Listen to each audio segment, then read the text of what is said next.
my name is Jennifer. Thank you so much for joining me today in my kitchen at Tiny Barn Farm. Today I'm going to attempt to make Highbush Cranberry Jelly. I say attempt because I've never done this before. So we had gone cranberry picking with our neighbors last fall, and I've had 2 large bags of Highbush cranberries sitting in my freezer, so I thought, I think it's time. Maybe on a rainy day like this, making some nice jelly would be just lovely. And if it's a complete failure, oh well, I guess I can say I tried. So if anybody out there is looking to learn to make cranberry jelly or is an expert at making cranberry jelly, I'd love your advice if I do anything wrong. But yeah, thanks for joining me today, and we'll just see how this goes and hope for the best. It's a lovely rainy day here out on the farm. And I always love to see the robins coming around looking for worms. The birds here are just incredible. Hello, Robin. So sweet.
These don't smell very good.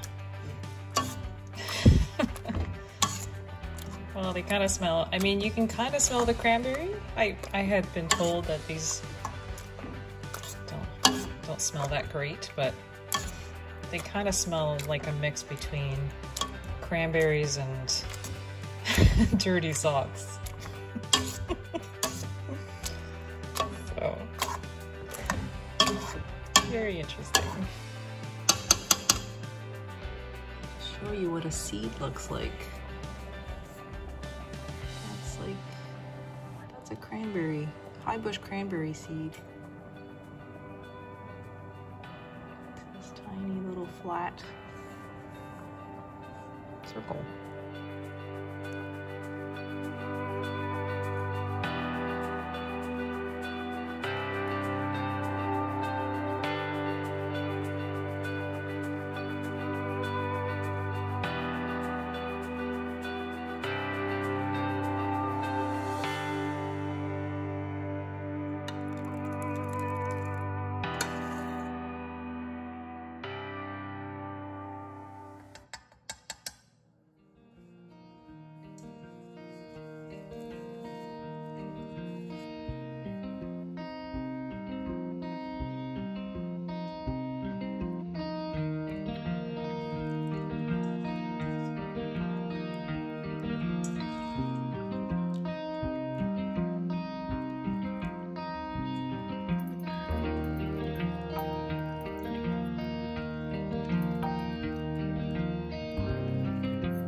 So I can see why they say to let the juice cool off first.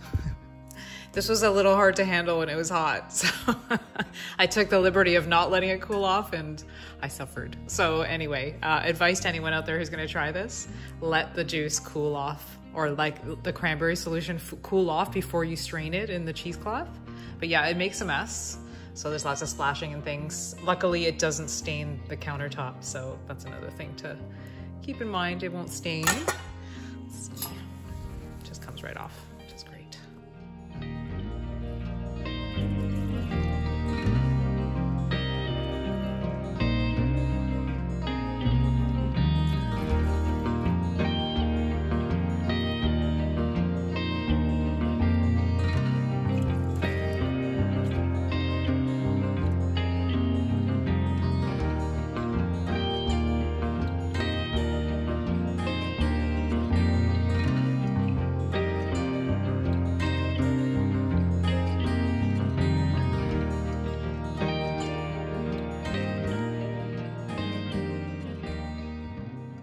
While I'm waiting, I'm gonna put the lid tops in a pot of warmed water.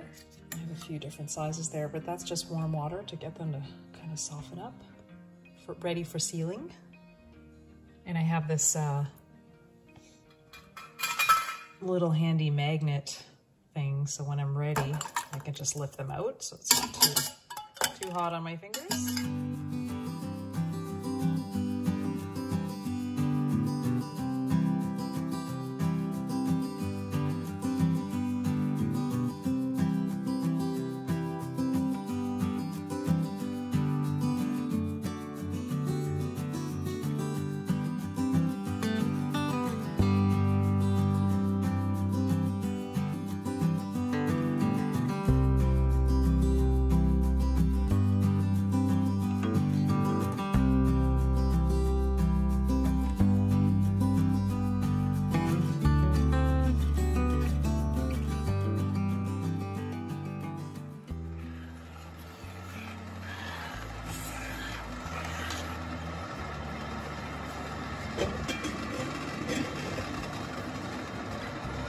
I'm just getting the water bath water ready because we're going to do a water bath sealing after this does 1 minute of hard boiling, and then I transfer this into the jars. Let's give that a 1 minute hard boil.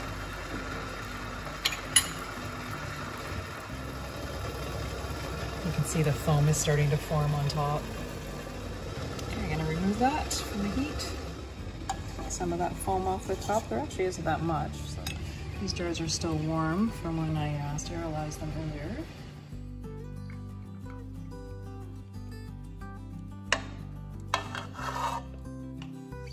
Okay, so that's kind of about 1 inch from the top.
let's hope for the best.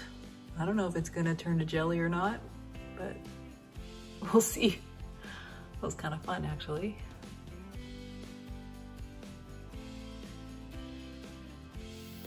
Look at that. It's just incredible. But yeah, these are all wild. We just keep going. Wild spaces.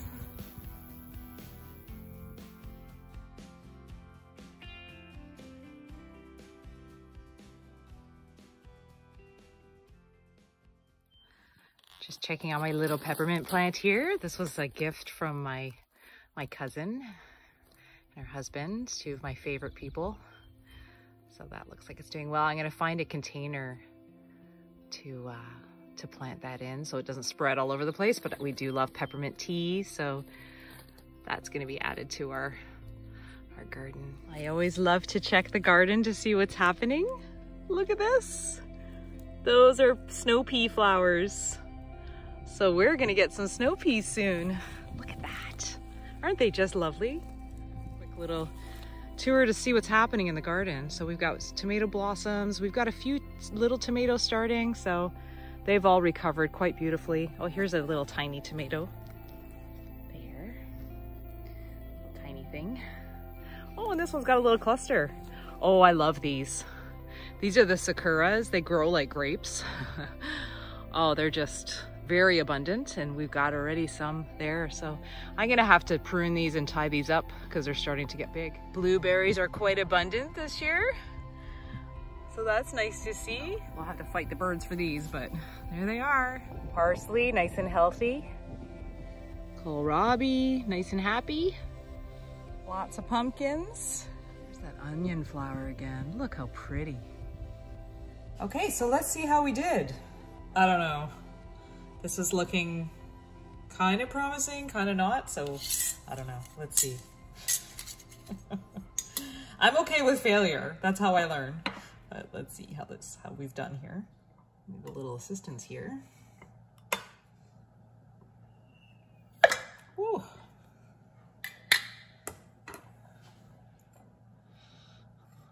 right, well, that looks jelly-like. Oh. It is jelly. Look at that. It's like, it looks like Jell-O. So strange. All right, I'm gonna get my husband to try this because he'll try anything. It's got kind of this gelatinous texture. It's weird.